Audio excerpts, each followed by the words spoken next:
Madara, you the strongest of them all. That's not hyperbole.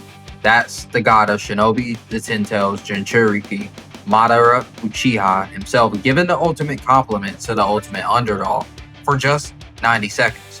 My guy wasn't just the strongest ninja, he was a physical time-bending cheat code who managed to punch a literal deity so hard he broke the rules of the Naruto universe. But here's the thing, this fight should have been impossible. Think about the opponent. Madara wasn't just strong, he was Utsuki tier. He had attained 6 paths powers, become the Ten Tails Jinchuriki. He was practically immortal, able to regenerate from catastrophic damage like a cockroach wearing plot armor. He was comparable to the Sage of Six Paths, Hagoromo himself, and most importantly, he had the truth-seeking orbs, or TSOs. These black malleable spears are made of yin and yang release, and they nullify all forms of ninjutsu. Your Chidori turns to dust. Your Rasengan turns into a sparkly puff of failure.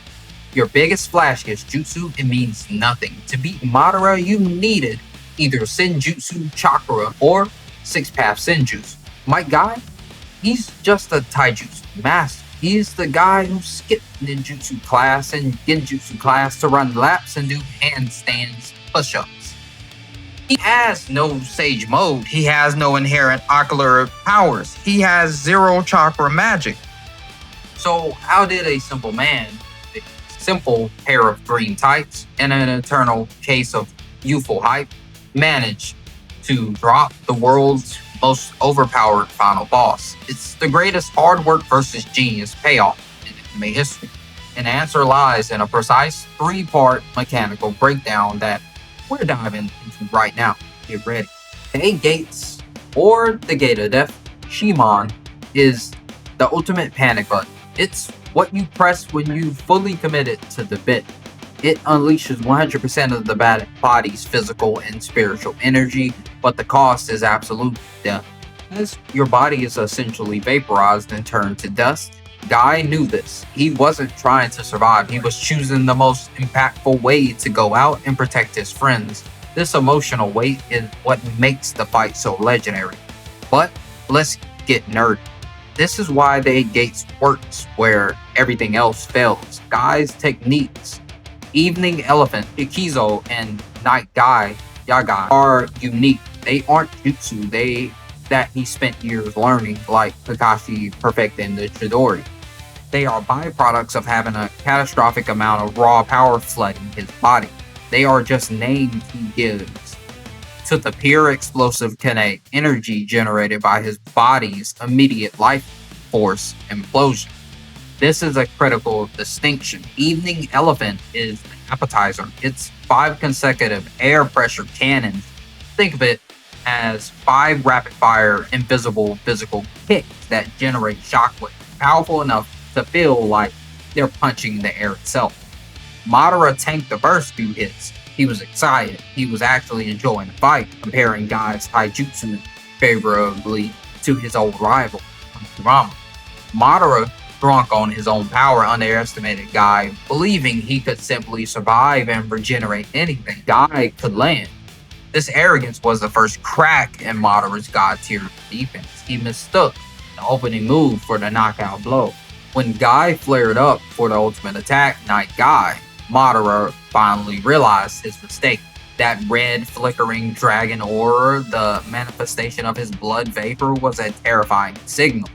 But even with that power, Guy still wouldn't have landed the most crucial, instantaneous, and perfectly timed ally support in the entire war. This wasn't a solo fight, it was a team effort against the god. Madara could have easily countered. He could have deployed a wood clone or stall using his invisible limbo clones, Ringbo and Gofu, clones that Guy and his allies couldn't even see or touch. But Madara was panicked and relying on instinct, and that's when his former student and allies came to clutch. The support, Minato Namikaze, the setup man. Madara instinctively surrounded himself with TSOs, but Minato, the Yellow Flash, used an applying Raijin technique to instantaneously warp 4 of those TSOs away. from the immediate perimeter, he neutralized a massive portion of Madara's defense, creating a split-second TSO-free corridor for Guy. Number 2, Kakashi Hatake, the path clearer. A sky launched forward, Madara deployed a final desperate defensive wall, likely another TSO derivative. That wall would have deflected or absorbed Nagai, but Kakashi, using his Mangekyo Shining Guns, Kamui, warped the final barrier of resistance. This was the cleanup crew that ensured the ultimate punch landed cleanly and directly, without Minato removing the main defense and Kakashi removing the last second obstruction. Nagai is blocked, full stop. This is the beauty of Naruto. Even the ultimate sacrifice needs the ultimate teamwork. With his path clear, Guy launched Nagai. This technique transcends standard velocity. He dashes forward at such extreme speed that it literally distorts the space within the immediate vicinity of the kick. Madara saw this distortion, this bending of reality, and for the first time in centuries, he truly panicked. Nagai landed on Madara's side with a force capable of obliterating the target's body. The pure unadulterated kinetic force was so extreme that it exceeded the structural limits of the TSO's barrier. Madara was wearing defensively, causing it to crack and break upon impact. It was the one thing Madara's god-tier defense couldn't handle. Raw physical energy pushed past the breaking point of physics itself. The result? Catastrophic trauma.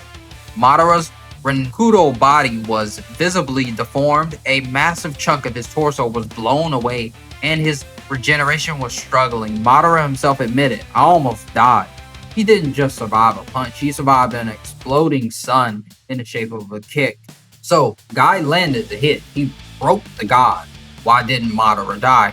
Madara, as the Ten Tails Jinchuriki, had truly insane regenerative ability. He could regenerate organs, limbs, and nearly his entire torso. While Night Guy inflicted trauma that exceeded his rate of immediate healing, it didn't completely obliterate the chakra core necessary to truly destroy him. Hagoromo himself stated Madara was unkillable by conventional means, which is why Naruto and Sasuke needed special yin and yang sealing powers to finish the job. Guy was closer than anyone else, but not quite the end. The 8th gate means certain death. Guy's body was literally turning to ash and dust. His arc, his sacrifice, was complete. And then, bam. Naruto, freshly buffed with Sage of Six Paths Senjutsu from Hagoromo, strolls up and uses the Six Paths Yang release to heal Guy instantly. This caused a huge debate. Many fans felt it robbed Guy of the emotional, thematic purity of his sacrifice, that his death would have been the ultimate validation of the hard work mantra. But narratively, it served a vital purpose. It instantly established the incomprehensible scope of Naruto's new divine power. He wasn't just healing a flesh wound, he was reversing absolute certain death. It was a massive, dramatic showcase for the new protagonist's power level, confirming his status as the ninja Jesus. Guy's fight was the vital bridge. It weakened Madara and forced him to panic, just as the actual prophesied saviors, Naruto and Sasuke, arrived. When Naruto casually kicked a TSO away, something Guy needed Minato and Kakashi to handle, Madara instantly changed his tone from arrogance to, "This is bad." But Guy's legacy is what truly matters. Let's clarify the famous quote. While the anime version delivers the massive hype line, "I, Madara, declare you the strongest of them all," the manga canonical text is more precise. Madara acknowledges Guy's level specifically in taijutsu, stating, "No one surpasses you in taijutsu. I declare you the strongest." He wasn't stronger than Madara overall. He didn't win the fight, but Guy proved that the disciplined, relentless pursuit of human physical perfection could momentarily reach the very same plane as inherited cosmic god-tier destiny. Might Guy vs. Six Path Madara Uchiha isn't just one of the best animated fights in history, it's the ultimate beautiful self-destructive proof that hard work always deserves its moment in the spotlight. What do you think? Should Guy have died from the thematic perfection of his arc, or was Naruto right to pull the Ninja Jesus card? Let me know in the comments below. Don't forget to like the video, subscribe for more breakdowns of fights that broke the internet. Hit that notification bell. We'll see you on the next one. I love you guys. Seemlytuber out. Peace.